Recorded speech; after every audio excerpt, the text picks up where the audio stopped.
Hello साथियों, कैसे आप सब। आशा करते हैं कि स्वस्थ और मस्त होंगे, अपने अपने कामों में व्यस्त होंगे, है ना। तो आज मैं बताने वाला हूँ उन अपने भाइयों को, उन अपने सिस्टर को, और या अपने बड़े जो मेरे साथी मुझे देख रहे हैं, उनके लिए ये वीडियो हो शायद हेल्पफुल हो सकता है। मुझे नहीं पता कि कितना हेल्पफुल हो सकता है। मैंने तो कोशिश करी है कि हाँ, शायद अपनी जो एक्सपीरियंस रही है, मेरा जो जर्नी रहा है अब तक का, वो चीज़ मैं आप लोगों को भी शेयर करूँ और आप भी इस अचीवमेंट को प्राप्त कर सकते हैं। लेकिन हाँ, इस अचीवमेंट को प्राप्त करने के लिए एक प्रॉपर तरीका होना चाहिए, एक अच्छे अच्छे आइडिया होने चाहिए, नॉलेज होनी चाहिए और एक गाइडेंस होनी चाहिए। सही बात, ठीक है। तो मोस्ट इम्पोर्टेंट हमारे ये है कि हमें किस क्षेत्र में, फील्ड में कौन सा है हमारे लिए उपयोगी, कौन सी जॉब हमारे लिए ठीक रहेगा, नहीं रहेगा, और हाँ, कौन सी जॉब मुझे जल्दी मिलेगा, कम समय में मुझे चाहिए। क्योंकि मेरे घर की स्थिति ठीक नहीं है, मेरी पारिवारिक कंडीशन ठीक नहीं है, तो मुझे एक अच्छी सी जॉब की ज़रूरत है, ताकि मेरा परिवार का भरण पोषण हो सके और मैं एक डिग्री का जो है मेरे पास है, जो भी मेरे पास नॉलेज है, मैं उसका सही टाइम पे उपयोग कर सकूं।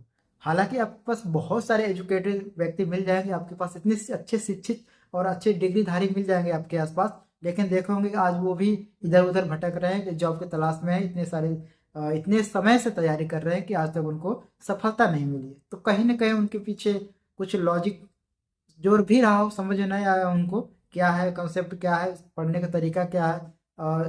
शायद देखिए, कहीं ना कहीं मायने में अगर आप कर्म करते हैं ना, तो भी आपका लक साथ देता है।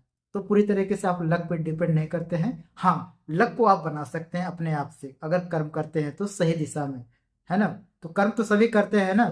और हाँ, मैं पढ़ने में भी ठीक नहीं हूँ। मेन इंपॉर्टेंट ये चीज होता है कि आप कितना तेज तर्राक है पढ़ने में। बहुत सारे बच्चे होते हैं, बहुत अच्छी अच्छी डिग्री हासिल कर लेते हैं, बहुत तेज तैराक होते हैं, अच्छे अच्छे मार्क्स आते हैं उनके, फर्स्ट डिवीजन सेकेंड डिवीजन तो आते ही सभी लोग। लेकिन फर्स्ट डिवीजन के टॉपर रैंक के जो बच्चे हैं ना, आज भी उनकी स्थिति देखे होंगे ऐसी बनी हुई है कि आज तक वो जॉब नहीं ले पाए हैं। लेकिन सबके मन में कहीं ना कहीं होता है, यार मैं तो पढ़ने में ठीक नहीं हूँ, और मैं कौन सी, मेरे लिए कौन सा जॉब होगा, निकाल पाऊंगा कि नहीं निकाल पाऊंगा, ये परीक्षा मेरे से होगा कि नहीं होगा, तमाम तरह की माइंड में वो सोचते रहते हैं। और सोचते सोचते वो एक डिप्रेशन में चले जाते हैं, हालांकि उनके साथ कुछ आगे फ्यूचर में हो नहीं पाता है ऐसी सोच के साथ। तो वही चीज मैं आज आपको बताने वाला हूँ कि एक प्रॉपर गाइड वे के साथ आपको कैसे चलने चाहिए, कौन से तरीके से आप कौन सी स्टडी कर रहे हो कि आपको जल्दी से एक सरकारी जॉब अचीवमेंट हो सके, आप प्राप्त कर सके। तो सबसे पहले मैं बात करने वाला हूँ, अगर आप गार्जियन देख रहे हैं तो अपने बच्चों को सबसे पहले अगर कक्षा 9 में एडमिशन दिलाते हैं, तो मैं यहाँ शुरू से बात करने वाला हूँ। कक्षा 9 में एडमिशन दिलाइए तो साइंस साइड से कोशिश करिए कि साइंस साइड से बच्चा का हो। एक आर्ट साइड होता है, एक साइंस साइड होता है, तो सबको ही पता हो, है ना। साइंस में अगर साइंस वर्ग में अगर बच्चा का एडमिशन कराते हैं तो उसको जल्दी चांस मिलता है। क्योंकि आगे जो भी वैकेंसी आ रही हैं, जो भी सरकारी जॉब के लिए जो रिक्तियां खाली है, जो पोस्ट खाली है, उनके लिए जो क्वालिफिकेशन का क्राइटेरिया रखा जाएगा और रखा गया है, तो वो साइंस वर्क का जल्दी से जल्दी डिमांड कर रहे हैं कि लड़के आएँ। क्योंकि उसमें थोड़ा सा बच्चे एक्टिव माने जाते हैं, इसलिए शायद मेरे हिसाब से। बाकी आर्ट वाले भी कम नहीं होते किसी से, लेकिन जो साइंस वर्क का होता है ना, वो मैं बता रहा हूँ कि किसी भी क्षेत्र में जाने के लिए जल्दी से एक्टिव माने जाते हैं, कि वो थोड़ा सा माइंडली रूप से एक्टिव हो जाते हैं मैथ साइंस पढ़ने के बाद।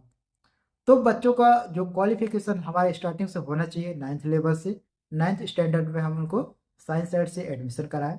कोचिंग सेंटर ज्वाइन करा सकते हैं बच्चों को, अगर बच्चा आपका कमजोर है तो। लेकिन अगर हाँ, आपको बच्चा उत्सुक है, एक्साइटेड है पढ़ने के लिए, वो माइंडली रूप से तैयार है, प्रिपेयर है, तो आप सेल्फ स्टडी कराइए बच्चे को, कोई डाउट नहीं है उसमें। वो बच्चा आपका अच्छा मार्क्स ला सकता है। मेन आपको फर्स्ट जो टॉप करना जरूरी नहीं है यार। मेरे हिसाब से कि जो मेरी क्वालिफिकेशन है ना, मैंने 60% जो भी हमारा जो फर्स्ट डिवीजन का क्राइटेरिया रखा गया है, उतना पर्याप्त है आपके लिए। तो बच्चा कोशिश करे कि हाई स्कूल में जब भी जाए, तो वो अच्छे से कम फर्स्ट डिवीजन तो लाए ही लाए, टॉप ना करे, फर्स्ट डिवीजन लाए। वो आपके लिए, उसके लिए बहुत ही हेल्पफुल होगा। तो वो चीज़ हो गया। तो आप जो हाई स्कूल है उसमें फर्स्ट डिवीजन ला लो, अच्छी बात है। अगर जो फर्स्ट डिवीजन नहीं ला पाता, उनके लिए मैं अगले वीडियो में बताऊंगा कि उनको क्या करना चाहिए। तो आपकी हाई स्कूल कंप्लीट हो गई, इंटर भी आप उसी तरह से कंप्लीट कर ले जाइए, साइंस आर्ट्स से जैसे तैसे। 50% अगर नहीं आता है तो आप फर्स्ट डिवीजन तो आप कोशिश करिए कि लाइए लाइए, ठीक है। अगर ला लेते हैं तो बहुत अच्छी बात है, आपके लिए एक अवसर खुल जाएगा। हर जगह आपकी फील्ड आपके इंतजार कर रही है। एक चौराहा आता है, इंटर के जो क्वालिफिकेशन आपका हो जाता है कंप्लीट, आपकी रिजल्ट आ जाता है, मेन डिग्री आपका कौन सा होना चाहिए, आपके भविष्य बनाएगा। वहां से आपको बहुत सारे आपके ऑप्शंस होंगे, उसमें से आपको चुनाव करना है। वो आपके लिए कौन सा सही चुनाव होगा, किसके गाइडेंस पे आप चुनाव कर रहे हैं, सेल्फ मोटिवेशन से आप चुनाव कर रहे हैं, या आपकी चॉइसेस हैं, या आप किसी के देखी देखा कर रहे हैं, अपने दोस्तों के देखी देखा कर रहे हैं कि यार मेरा दोस्त तो पॉलिटेक्निक कर रहा है, डिप्लोमा कर रहा है, बीटेक करने जाएगा, इंजीनियरिंग करेगा, या फिर नेता बनेगा। तो इन तमाम तरह की चीज़ों के आप उस पड़ाव पे जाके आप सोचते हैं कि अब मुझे करना क्या है, एक्चुअली में मुझे करना क्या चाहिए। तो मैं बताता हूँ आपको, अगर पहले एग्जाम में अगर जल्दी से नौकरी चाहते हैं तो इंटर कंप्लीट कर लिए, चलो ठीक है। इसके बाद आप जाइए, सीधे जाइए, सीधे कहाँ जाना है, आईटीआई कॉलेज में जाइए। अगर आप नहीं पढ़ना चाहते हैं आगे, आपके पास मोटी रकम नहीं है, आप पैसे नहीं खर्च करना चाहते हैं, 1-2 लाख रुपए खर्च नहीं करना चाहते हैं पढ़ाई में, तो आपके लिए एक अच्छा से सस्ता सा रामबाण ऑप्शन है यार, गरीबों का रामबाण ऑप्शन जिसको मैं मानता हूँ। ठीक है, आज मेरे साथ इतने भी साथी हैं मेरे, तो जो जिस डिग्री की मैं बात करने वाला हूँ उसी के भरोसे आज यहाँ पे मैं आया हूँ और मेरे साथी यहाँ पे हैं। तकरीबन हजारों के बीच में मैं रहता हूँ और सेम डिग्री पे सेम प्रोसेस पे वो मेरे साथ और मैं उनके साथ आज घुल मिल के हम लोग अच्छे से एंजॉय कर रहे हैं, एक ड्यूटी कर रहे हैं प्रॉपर तरीके से, आपको मोटिवेट कर रहे हैं। तो मुझे नहीं पता कि कितने लोग इस पीठ पीछे गाली भी देते होंगे, सोचते हुए होंगे यार मैंने तो ये डिग्री कर लिया है, आज तक मुझे कुछ भी हासिल नहीं हुआ। तो उनकी कहीं ना कहीं कुछ कमियां रही होंगी, वो चीज़ उसको नहीं देखेंगे। खैर मैं उनके बीच में ज़्यादा अभी नहीं जाना चाहूँगा, क्योंकि मैं अभी आपसे बात करने वाला हूँ कि आपको कहाँ जाना चाहिए। तो जाइए आप आईटीआई कॉलेज में जाइए, वहाँ पे आपको मन चाहा ट्रेड मिल जाएगा आपको, फिटर, इलेक्ट्रिशियन, ये तो सरकारी भी होता है, गवर्नमेंट वैकेंसी इसकी आती है, गवर्नमेंट एडमिशन के लिए इसका फॉर्म आता है। सरकारी कॉलेज में अगर आप दाखिला चाहते हैं तो सरकारी स्कीम के तहत आपको कुछ छूट मिल जाता है, उसमें निःशुल्क तो नहीं होता, कुछ परसेंटेज फीस लगता है।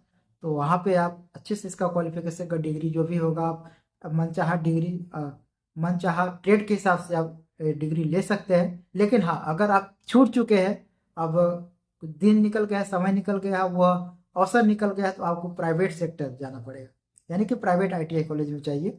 वहाँ पे आपको शायद एडमिशन चेक कीजिए, पता कीजिए कि हो रहा है कि नहीं हो रहा है, मेरे हिसाब से हो जाना चाहिए, अभी समय है। तो वहाँ पे आपको एडमिशन हो जाएगा, मन चाहा आप वहाँ पे कोर्स ले सकते हैं। ये बहन भाई मेरे सिस्टर जितने भी देख रहे हैं ना, ये सबके लिए है, कोई भी वहाँ बाउंडेशन नहीं है कि लड़के करेंगे या लड़कियाँ करेंगे ये कोर्स। आईटीआई कॉलेज में आईटीआई का जो ट्रेड होता है, मेरे भाई बहन सभी लोग कर सकते हैं। आप जाइए वहाँ पे, एडमिशन कराइए, फिटर से कराइए, इलेक्ट्रीशियन से कराइए, इलेक्ट्रॉनिक्स से कराइए, वेल्डर से कराइए, डीजल मैकेनिक से कराइए, आरएसी से कराइए, यहाँ तक की कोई दिक्कत नहीं है। आगे आने वाला अवसर आपके लिए बहुत ही हेल्पफुल हो सकता है।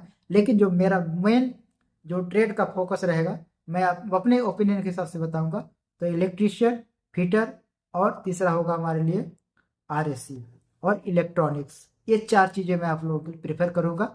इस ऑप्शन पे आप जाएं तो ये बेटर होगा आप लोगों के लिए। लेकिन हाँ, सिर्फ आप 2 साल के कोर्स में ही आपको एक अच्छा खासा जॉब पा सकते हैं, क्योंकि ये जो आईटीआई का कोर्स होता है मैक्सिमम 2 साल का होता है। ठीक है, मैक्सिमम 2 साल में आपके लिए अवसर खुल जाएगा पूरा जॉब के लिए। कुछ कोर्सेस होते हैं कि 1 साल में ही आपका कंप्लीट हो जाएगा, लेकिन कुछ अच्छे कोर्स होते हैं जो प्रॉपर वे में काम करते हैं, थोड़ा सा समय लेता है ना, समझ रहे हैं ना, जो जिसका ज़्यादा डिमांड होता है वो थोड़ा सा समय लेगा लेकिन अच्छा लेगा। तो मैक्सिमम आपको 2 साल का ही तो कोर्स है यार, 2 साल कोर्स करके एक अच्छे से जॉब को आप पा सकते हैं।